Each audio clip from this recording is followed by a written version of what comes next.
maganda na, mura pa. Kaya pala nauuso ang ganitong klasing bahay. Yan po ang ating pag-uusapan ngayon. Updated price pa po ito dahil ginawa lamang ito nitong May 2024. And guys, 3 linggo halos lamang po ito ginawa. Kaya ito po binahagi sa atin ni Foreman ang bawat detalye ng mga materialis na ginamit dito para mapagbasihan nyo sa inyong pagpapagawa ng bahay. At yun nga guys, saktong budget lamang pala ang nagagastos dito. Kaya pala usong-uso ang ganitong full cladding house.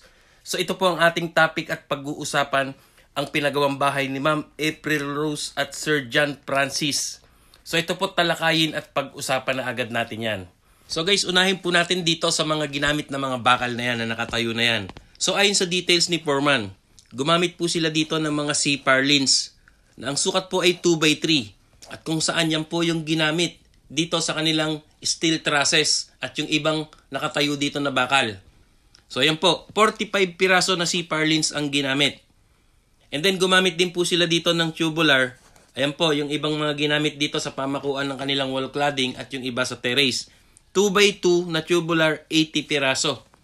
So yan po ang mga kabuuang ginamit sa bakal at kung napapansin nyo po may insulator po at 2 rolyo ang ginamit. And then guys, ito nga nakikita natin naka double wall plywood, naka kisame at yan naman po ang ating pag-usapan at ayon nga sa detalye ni Foreman. Dito po sa double walling ng plywood at kasama na po ang kisame.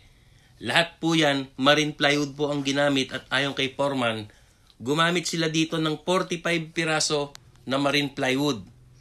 So kung mapapansin nyo po, ayan, meron na po siyang nakatayo na mga pintuan at panel door po ang ginamit. And then guys, sa kisame, gumamit po sila dito metal paring. At ayon sa detalye ni Foreman, ito po ay 40 pirasong metal paring po ang ginamit sa kabuuan ng kisame ng buong bahay na ito. So guys, ayun nga po't nakikita natin, buo na po yung forma ng bahay at nakasetup na kitang-kita na ang pagka-modern design niya. And then ito naman po ang ating pag-uusapan, ang mga nagamit na tiles na kung saan ito nga ay ginagawa na. Ayan, nakikita natin yung forma sa terrace at dito po sa loob ng bahay. At ayan po, ayon sa details ni Foreman, 60 by 60 na tiles po ang ginamit sa buong bahay na po na ito. At lahat ay umubos daw po ito ng 150 pirasong tiles sa kabuuan ng bahay na yan. Sala, terrace, lababo. And then guys, ito nga nakikita natin buo na. Meron na siyang kisame. Meron na rin siyang fin lights. Naka-double wall na po. Napakaganda na po ng setup at sa ngayon nga ay nagkakabit na po sila ng mga sliding windows. So ayan, ini-skim coat na rin po yung iba at pinipinturahan na talagang fini-finishing. So napakaganda po kaya pula usong-uso at trending ang ganitong klaseng bahay. Bukod sa light materials, mura na ay maganda pa.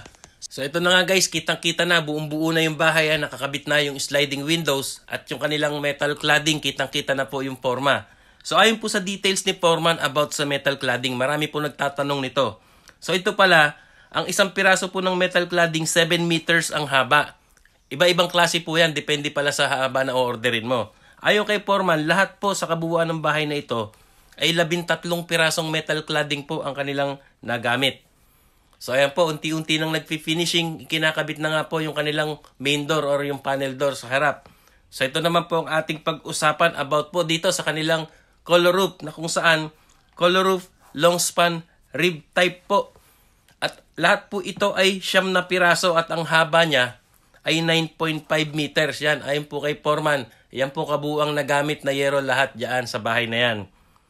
So guys, bali ang sukat po ng bahay na ito ay 5 meters by 7 meters. In total of 35 square meters kabuuan. And then kinonvert po natin ito by the feet.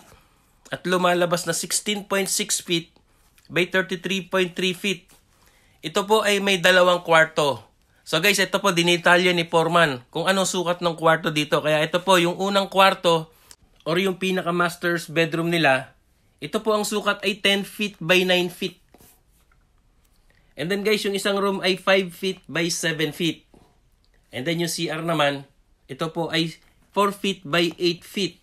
And then ito po ay may kitchen and dining area, isang CR at terrace. Ayan po guys, nakikita natin buo na yung bahay. Napakaganda na nga po. Ito't pasukin natin yung loob mismo at siyasatin natin. So habang po ating pinagsisiyasat yan, ito po pag-usapan natin yung mga hollow blocks na nagamit na ayon nga po sa details ni Foreman. Dito po, yung ginamit na pang footing, panlinya pong hollow blocks ay 200 piraso. Kasama na po ang kanilang septic tank at yan po ay number 4. Gumamit din po sila dito ng semento at nakaubos ng 100 pirasong simento.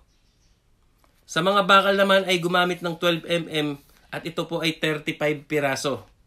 At sa mga buhangin ay 6 cubic na core sand. So guys, yan po ang ginamit dito. And then guys, ito na nga nakikita natin buo na, maayos na pintura na lamang, kulang ay talagang kitang-kita na ang kagandahan at malinis po talaga ang pagkatrabaho. Ito po yung kanilang kitchen. Ayan, napakaganda po ng kanilang lababo. And then makinis po.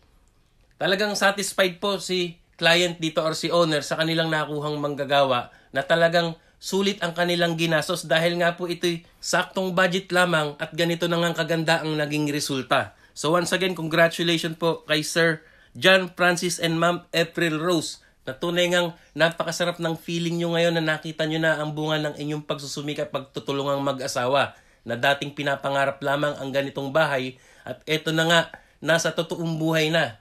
So guys, ito po yung kwarto na ang sukat ay 10 feet by 9 feet. Ayan, maaliwalas na rin po at maganda. And then ito naman yung kanilang CR, 4 feet by 8 feet na saktong CR lamang. So ayan po, naka-tiles po lahat yan. Fully finished. Ayan, with insulator po yan, napakaganda. So guys, ang tanong, magkano nga ba ang kabuuang kontrata or gastos dito? So ito pong bahay na ito ay sa Maitum, Sarangani Province. Yan. Ang foreman po nito ay si Sir Richard Labandero. So ito po kanyang FB, i-message nyo lamang siya or mag-comment kayo dito at siya sasagot sa inyo. Ang location po niya ay sa Davao City area. Ayan. So ito nga, ang tanong magkano ang kabuuang nagastos dito, labor and materials. So guys, ayon po sa details ni foreman, na kung saan ito pong bahay na ito na sukat na 7 meters by 5 meters na meron 2 kwarto at isang CR, na ganitong kaganda na pong kabuuang finishing. At ito nga guys, lahat-lahat, ang kanya pong kontrata dito or nagastos ni owner ay umabot po ng 340,000 pesos.